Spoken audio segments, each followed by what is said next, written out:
Olá, olá. Hoje vamos falar um pouco sobre a Páscoa, né? A Páscoa é, sem dúvida, não vou dizer o feriado ou a data, vou dizer o evento, né? Mais importante para o cristianismo como um todo.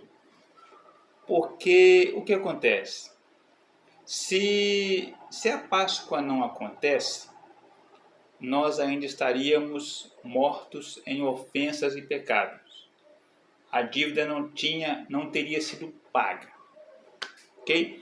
Porém, se Cristo morre e não ressuscita, estaríamos sem perspectiva de futuro, porque na verdade Cristo não ressuscitou.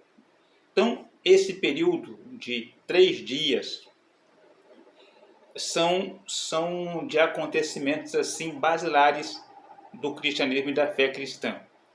Eu quero convidar você a ler comigo, que está no Evangelho de João, que é um versículo bastante conhecido, capítulo 3, o versículo 16, em que lemos da seguinte maneira: porque Deus amou o mundo de tal maneira que deu seu Filho unigênito, para que todo aquele que nele crê não pereça, mas tenha a vida eterna. Na Páscoa temos a consumação dessa ação, em que Deus envia o seu Filho e ele chega e morre na cruz do Calvário para nos resgatar da nossa situação de pecado. Então o que acontece?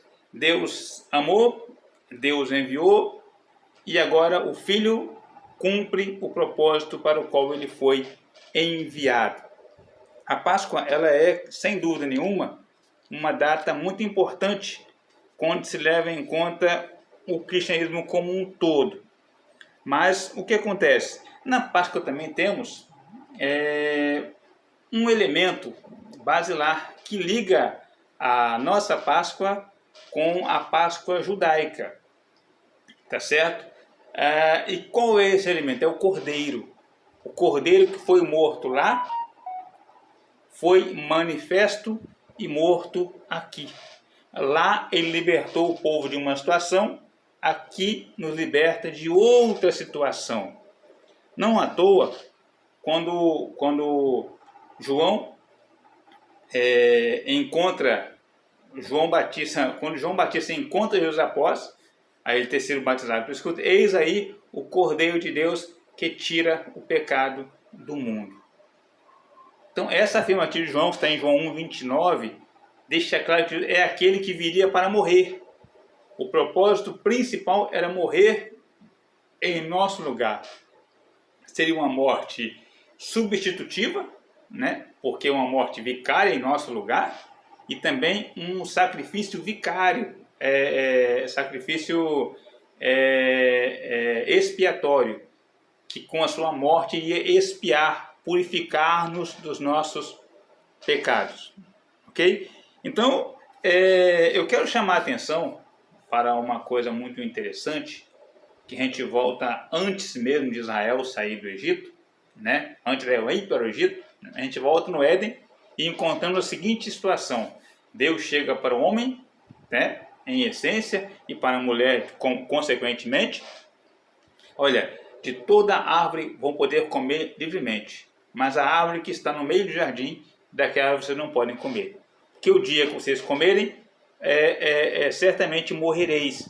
Na verdade, ali, segundo um pastor, né, e faz sentido a lógica dele, é como se o Senhor estivesse falando para Adão e Eva: olha, não coma, não faça, porque quando vocês comerem, eu morro.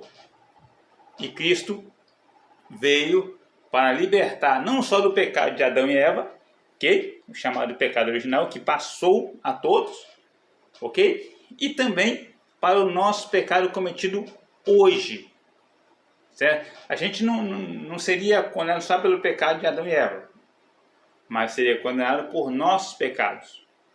Mas, então, no Éden, não coma, não faça, porque certamente eu morrerei.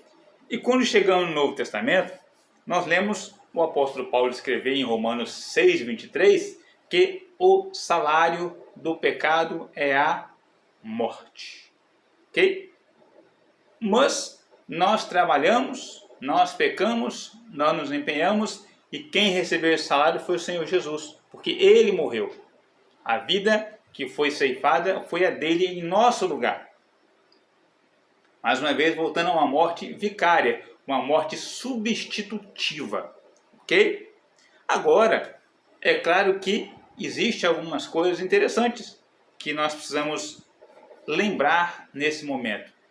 É que Deus fez a parte dele. Jesus fez a parte dele. Agora, na Páscoa, cabe a nós fazer a nossa parte. O que é a nossa parte? Todo aquele que nele crê não pereça, mas tenha a vida eterna. Crer e obedecer cabe a mim. Crer e confiar cabe a mim. Crer e aceitar cabe a mim. Isso Deus não vai fazer por nós.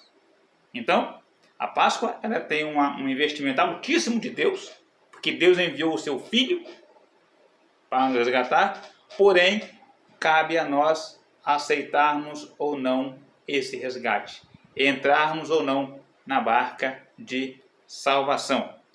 E isso implica em muitas coisas, até mesmo com a nossa questão de vida, né? Porque aí, como está lá em 2 Coríntios 5, 14 e 15, a minha vida agora ela vai estar condicionada àquele que morreu por mim, aquele que derramou o seu sangue em meu lugar. Então a minha vida agora é uma vida que deve viver para agradar a Deus, porque Cristo morreu por mim.